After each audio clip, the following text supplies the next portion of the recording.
There's a strange moment that happens after a long night surrounded by people, laughter, conversation, the endless noise of belonging. You return home, close the door, and the silence feels almost unbearable. It's as if the noise of others has replaced the sound of your own soul. For a moment, you realize you've been performing, not living, not being, but performing. Arthur Schopenhauer, one of philosophy's most misunderstood pessimists, once wrote that almost all our sorrows spring out of our relations with other people. He believed that much of what we call social life is little more than a desperate attempt to escape ourselves, a distraction from the unbearable weight of being conscious. And yet, we are social creatures. From childhood, we're taught that to withdraw is to be broken, that solitude is a symptom of sadness, not strength, that happiness, meaning, and love must all be found in others. But what if this belief, this collective obsession with socializing, is exactly what keeps us from discovering who we really are? What if the constant presence of others doesn't make us more human, but less? This video isn't an argument for isolation, nor a rejection of human connection. It's a journey into the paradox Schopenhauer exposed, that solitude, far from being a punishment, might be the only path toward true independence, creativity, and peace of mind. Across the next hour, we'll explore 6 insights drawn from Schopenhauer, Nietzsche, Jung, and others that reveal why solitude has been so misunderstood, and how society's glorification of socializing might be quietly destroying our depth. Because perhaps the real danger isn't being alone, it's forgetting how to be. Imagine this. You're sitting in a cafe, surrounded by voices. There's laughter, the clinking of cups, the hum of movement. Everyone looks busy, connected, alive. But beneath that surface, if you look closely, there's something else, a quiet, almost imperceptible tension. People scroll through phones, not out of joy, but out of avoidance. Conversations orbit trivialities. And if by chance the noise stopped, if everyone suddenly went silent, most would feel an ache they can't name. Arthur Schopenhauer called this the terror of inner emptiness. He believed that most people cannot bear to be alone because solitude strips away all illusions.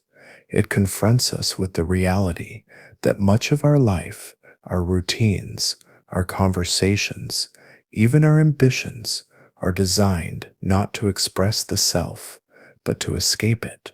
Schopenhauer saw social life as a kind of theater. Every role, friend, colleague, citizen, demands a costume. We adapt to expectations until the mask becomes our face.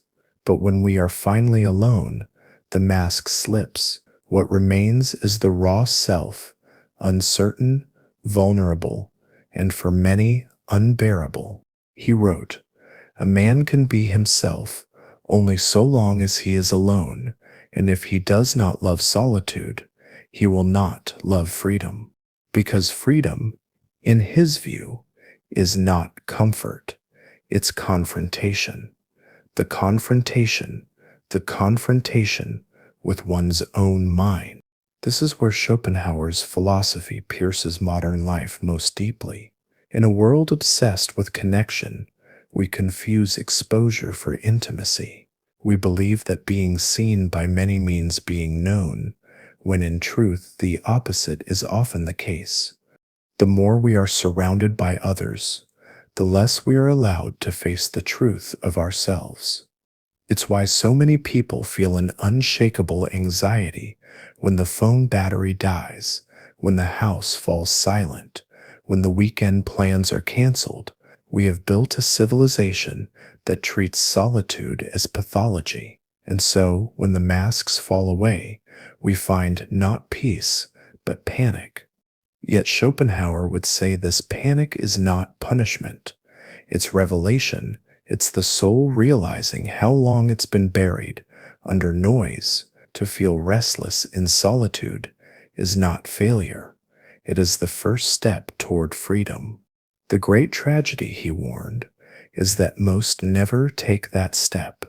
They flee back into the world's distractions, endless socializing, entertainment, and chatter, mistaking stimulation for meaning. But those rare few who stay, who endure the silence long enough, begin to see the truth hidden beneath society's performance, that what we call normal life is not freedom but conformity, not joy but avoidance. To be alone, then, is to begin seeing clearly. It's to walk off the stage of social illusion and step into the raw light of self-awareness, where for the first time you meet the person you've always been pretending not to be. So the next time silence feels unbearable, pause before reaching for the nearest distraction.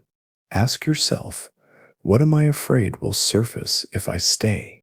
Because in that question, and in your courage to face it, begins the art of becoming real. There's a strange comfort in the crowd when we walk among others, feeling ourselves absorbed into their rhythm, their laughter, their anger, their outrage. Something deep inside us exhales. We no longer have to bear the weight of being separate. We no longer have to question what's right or true because the crowd will do it for us.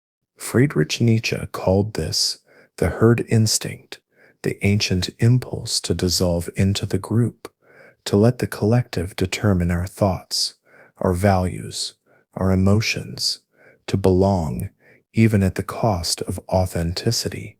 But Nietzsche's warning was not moral. It was existential.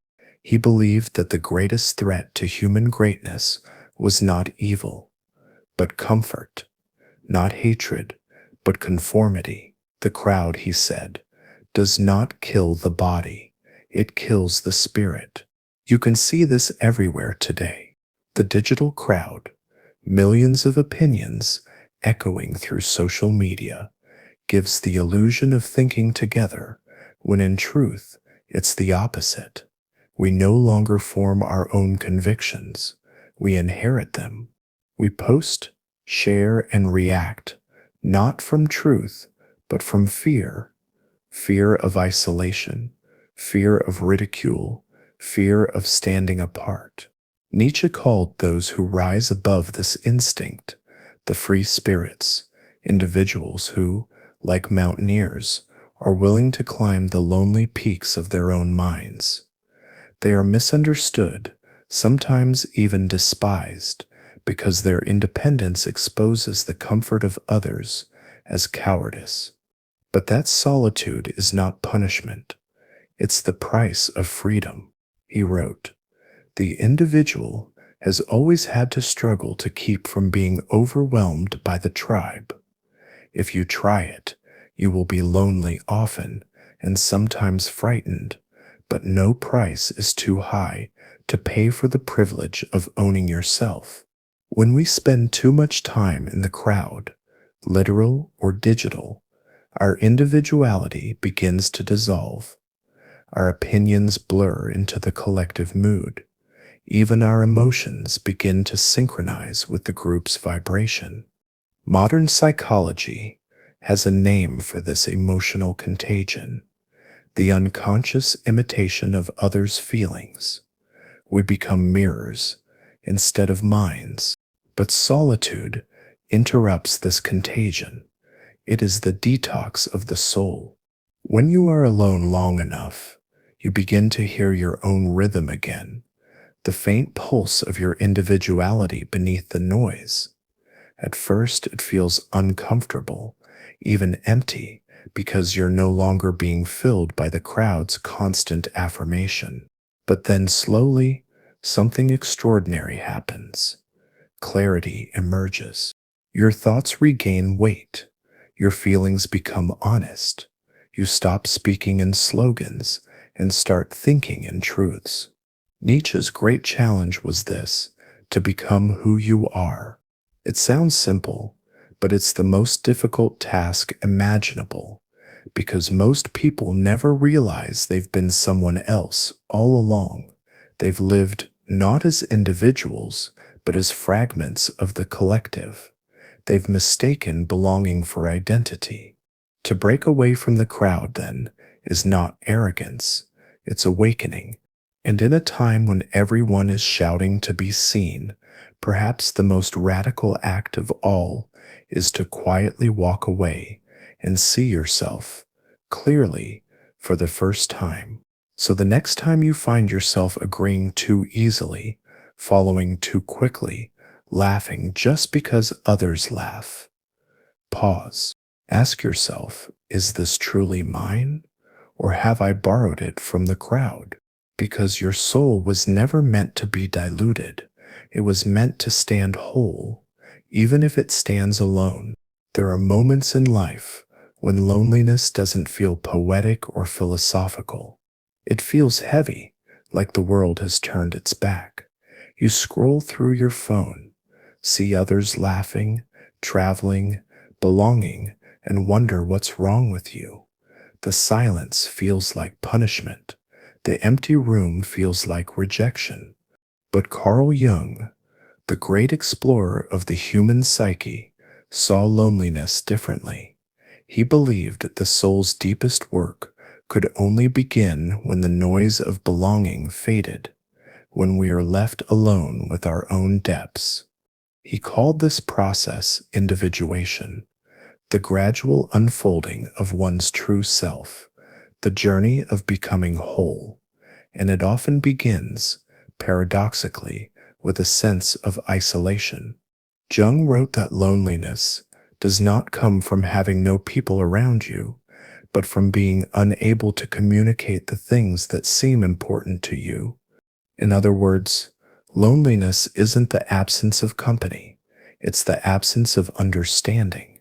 It's that quiet pain that arises when you realize that few, if any, can meet you where your soul actually lives. And yet, this pain is sacred because it signals the birth of authenticity. When the outer world stops mirroring who you are, you're finally forced to build that mirror within. In modern life, we tend to anesthetize this loneliness. We drown it in distraction, endless scrolling, casual conversation, the perpetual hum of being busy. We run from the ache instead of listening to what it's trying to say. But Jung would argue the feeling is not the enemy, it's the message. He compared the process of inner growth to descending into a cave. The cave is dark, confusing, and filled with shadows, the repressed parts of ourselves we've denied for years. Loneliness is the invitation into that cave. It says, "Come, there's something you need to face here." Many reject this invitation. They look for others to fill the silence, not realizing that no one else can complete what is unfinished inside. But those who stay in the cave long enough begin to discover something miraculous. The shadows are not enemies. They are fragments of themselves, waiting to be integrated. The loneliness that once felt unbearable becomes the crucible of transformation. It's in that silence that you meet your own wisdom, creativity, intuition, the parts of you that never had a voice when the crowd was loud.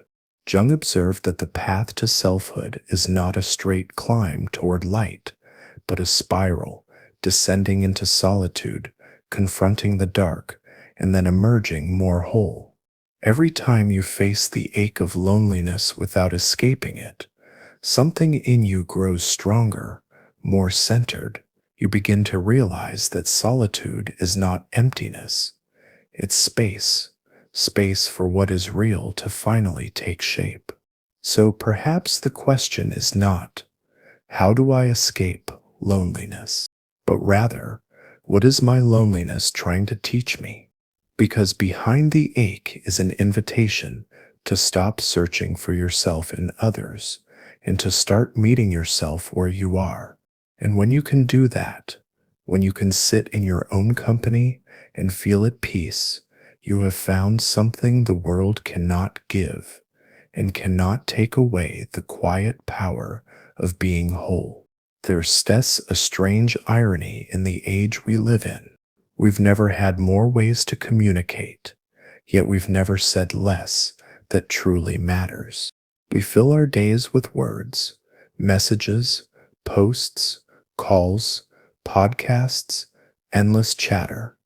But beneath the flood of communication, something essential has gone missing: the art of genuine thought. Socrates, the father of Western philosophy, lived at a time when Athens was intoxicated with words. Sophists filled the streets, dazzling crowds with rhetoric and persuasion. Everyone had an opinion. Everyone wanted to be heard. But Socrates, barefoot, plain, and relentlessly curious, walked through this noise, asking a single devastating question. But have you thought about it? To Socrates, the danger wasn't ignorance. It was illusion, the illusion of knowing when we haven't truly reflected. He believed that most people don't think, they merely echo. They mistake speech for wisdom, conversation for consciousness. And in many ways, that illusion has only deepened in our time. Open any social platform, and you'll see it: endless debates about morality, politics, spirituality. Yet beneath the fury, there's no stillness, no inner anchor. People don't seek truth, they seek agreement. They don't listen to understand, they listen to respond. And what passes for conversation is often a collective way to avoid silence, the one space where thinking actually happens. Socrates would likely say that our problem today is not disconnection, but overconnection. We're so entangled in the voices of others that we can't hear the quiet stirrings of our own mind. We mistake the noise of participation for the depth of insight. He taught that real wisdom begins in silence, the pause before the answer, the humility to admit, "I do not know." That pause is not emptiness, it's space, the space in which thought is born. But silence terrifies us. We fear what we might discover if the noise stops, the unresolved questions, the fragile uncertainties, the uncomfortable truths about who we are. So we speak to avoid thinking. We socialize to avoid solitude. We keep the hum alive, because, in its absence, the self begins to speak, and we're not sure we're ready to listen. Schopenhauer, centuries later, echoed this insight. He observed that to be alone is the fate of all great minds, a punishment only to the weak. He understood that thought requires solitude, because truth requires courage, the courage to sit in one's own company and ask questions that have no easy answers. Consider how different our world would look if more people chose silence before speech, reflection before reaction. How many conflicts, both personal and global, are born not of malice, but of unexamined emotion, of minds too noisy to hear themselves think? Silence, then, is not passive. It is active, radical, even rebellious.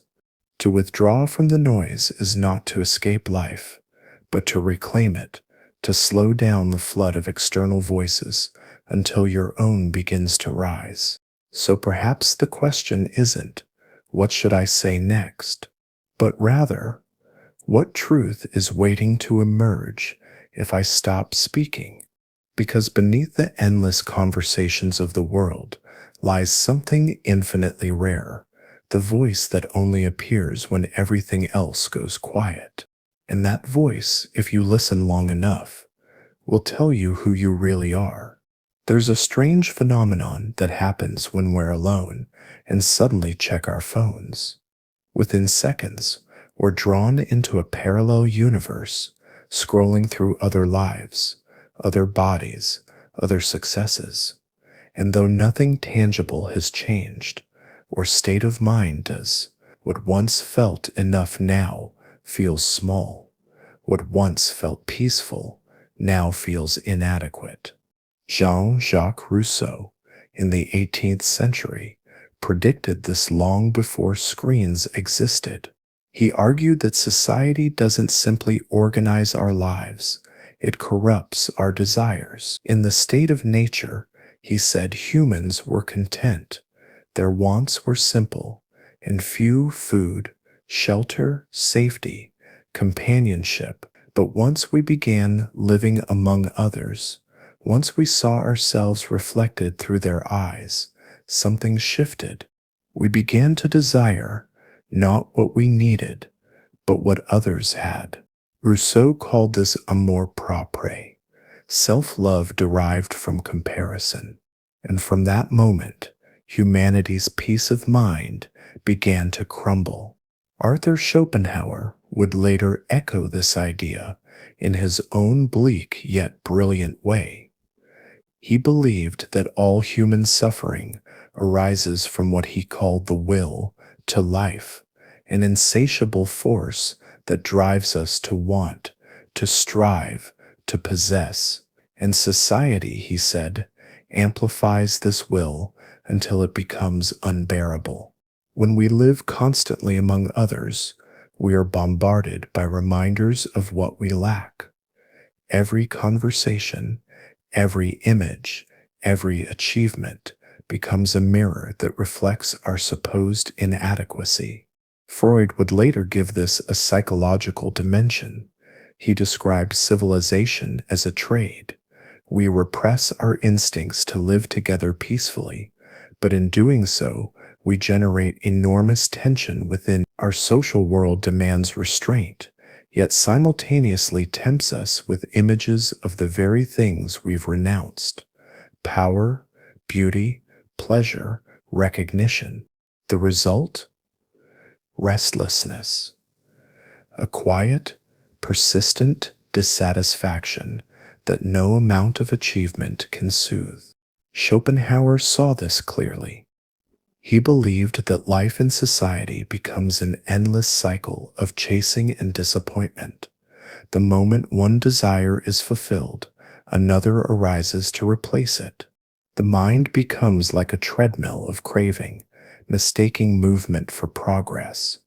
And so, the more we socialize, the more we expose ourselves to the desires of others, the more restless we become. Solitude, then, is not withdrawal, it's liberation. When you step back from the social world, something remarkable happens. The artificial desires, the need to impress, to compete, to be seen, begin to fade. You rediscover the difference between what you want and what you truly need. Your thoughts slow down, your senses sharpen. The quiet becomes not empty, but abundant. This is why Schopenhauer described the life of contemplation as the highest form of existence. The philosopher, the artist, the mystic, these are not escapists, but rebels. They have refused to play the game of endless wanting. In solitude, they find a stillness that society could never provide. Because peace, he said, is not found in satisfaction, but in the suspension of desire itself. The modern world sells us the opposite story, that happiness is social, visible, measurable. That peace is a product, that meaning is a performance. But when you step away long enough, you begin to see the illusion for what it is. The things we chase, status, beauty, validation, were never ends in themselves. They were only substitutes for something deeper, the longing to feel whole, to feel enough without needing an audience to confirm it. So perhaps solitude is not selfish at all. Perhaps it's the only space where the endless wheel of wanting finally slows, where for a fleeting moment you realize that the peace you were searching for was never out there in the eyes of others. It was waiting quietly within you all along. There's a moment that comes after you've spent enough time alone, when the noise of the world begins to fade and something else, something quieter, begins to speak. At first, it's disorienting. You no longer know what you're supposed to want, who you're supposed to be, or what you're supposed to chase. The scripts you've been handed about success, happiness, belonging start to dissolve, and in their place appears a terrifying freedom, the realization that you must now define everything for yourself. Søren Kierkegaard called this the dizziness of freedom. He believed that most people never truly live because they never truly choose. They follow the crowd, imitate its values, and hide behind its certainties. The crowd, he said, is comforting precisely because it removes responsibility. It tells you what's good, what's evil, what to believe, what to avoid. But in doing so, it robs you of the only thing that makes you real, your individuality. Kierkegaard Sepp's warning was stark. The crowd is untruth, not because people are evil, but because truth, real, lived truth, can only be experienced subjectively. It can only be found within one's own heart, tested against one's own suffering, and chosen freely. When you follow the crowd, you borrow meaning. When you stand alone, you create it. To be alone, then, is not to escape the world. It is to step into it honestly. In solitude, you begin to recognize which beliefs were yours and which were inherited, which ambitions were born from genuine calling and which were planted by comparison. It's like wiping condensation off a mirror for the first time. You see your reflection clearly, not as the world sees you, but as you are. This is what Schopenhauer meant when he wrote that a man can be himself only so long as he is alone. In solitude, you stop performing. You stop pretending. The self that emerges there is raw, uncertain, but profoundly real. It's not the persona that wins approval or fits neatly into categories. It's the self that aches, that questions, that dreams without an audience. Jung would say that this moment marks the beginning of individuation, the birth of the authentic self. It's not an easy birth. It comes with loss. You may lose relationships that were built on illusion. You may lose certainty, comfort, the soft warmth of belonging. But what you gain is something incomparable: integrity. The feeling that your thoughts, words, and actions finally align, that you no longer live as a fragment, but as a whole. And yet, society often misreads this transformation. When someone withdraws, we call them detached. When someone questions everything, we call them cynical. When someone seeks solitude, we assume they are lonely. But the truth is, those who have learned to stand alone are not detached. They are grounded. They do not reject others. They simply refuse to lose themselves in them. Kierkegaard believed that this kind of solitude, this courage to be an individual, was the highest form of faith, because it meant standing before the vastness of existence without guarantees, without validation, and still saying, "I choose to be." That is the essence of becoming real. It's not about perfection or self-sufficiency. It's about presence. It's about no longer outsourcing your being to the approval of others.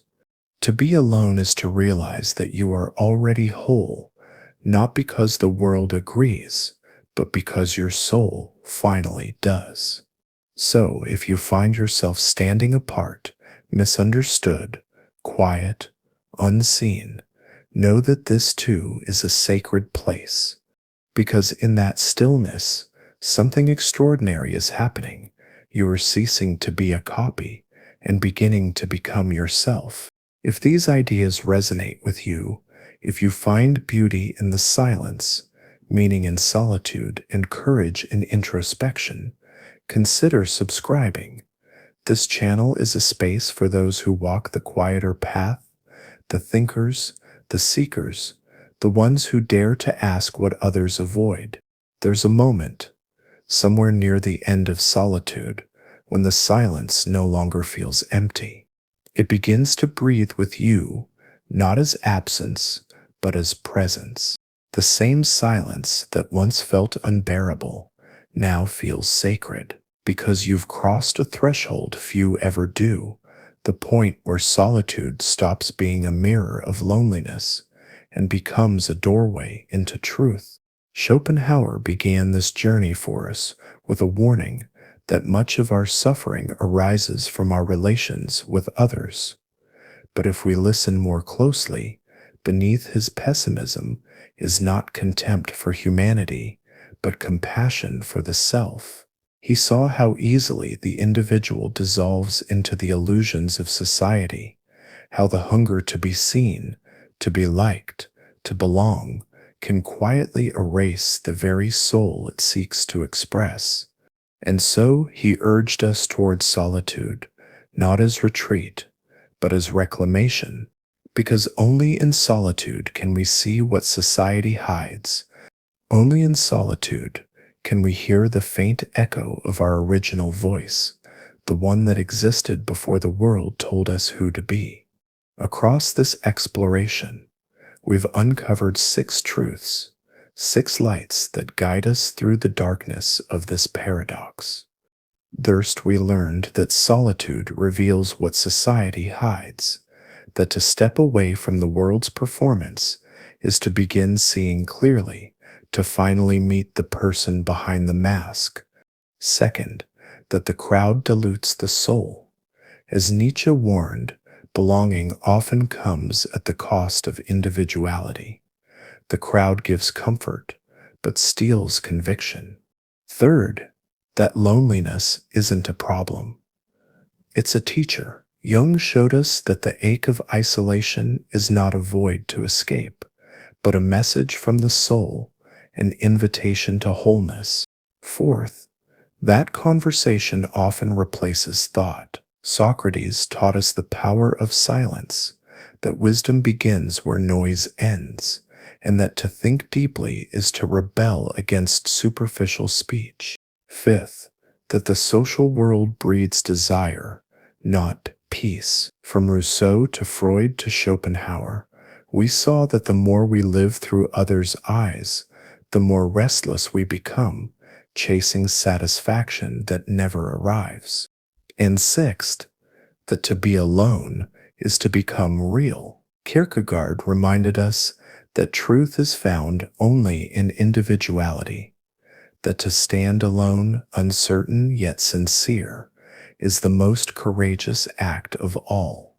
Together, these insights reveal a simple but radical truth. The purpose of solitude is not to escape life, but to return to it. When you can sit in silence without restlessness, when you can be unseen without feeling invisible, when you can stop reaching outward and finally listen inward, something begins to shift. You no longer need validation to feel real. You no longer mistake attention for love. You no longer confuse noise for meaning. And in that quiet, you rediscover what was there all along, your mind, your depth, your essence. That is what Schopenhauer wanted for us. Not bitterness, not misanthropy, but liberation. the freedom that comes when you stop needing the world to make you whole. So perhaps the real question isn't that, why be alone, but rather, why not? Why not grant yourself the rarest luxury, a life that is your own? Why not step away from the performance long enough to remember what authenticity feels like? Why not befriend the silence until it begins to speak? Because the truth is, every soul that has ever awakened, every philosopher, every artist, every mystic has walked the same path. They were called mad, distant, strange, but they were simply awake in a world that cannot bear silence. And maybe now it's your turn, not to withdraw forever, but to learn the art of being alone, deeply, intentionally, courageously, to let solitude become your teacher, your mirror, your companion. Because in a world where everyone is performing, the most radical act is to be real. And in a time when everyone is talking, the most profound act is to listen, not to others, but to yourself. So take the walk alone, sit quietly, without reaching for your phone. Let the stillness do its work, because when you learn to be alone, you don't lose the world, you finally gain yourself. If these reflections speak to something inside you, that quiet voice you've always felt but rarely heard, consider subscribing, not as a follower, but as a fellow traveler. This channel is a place for those who choose the slower path, thinkers, dreamers, seekers of depth in a shallow age. Share your thoughts below, and until next time, cherish your solitude. It's where your soul begins to breathe.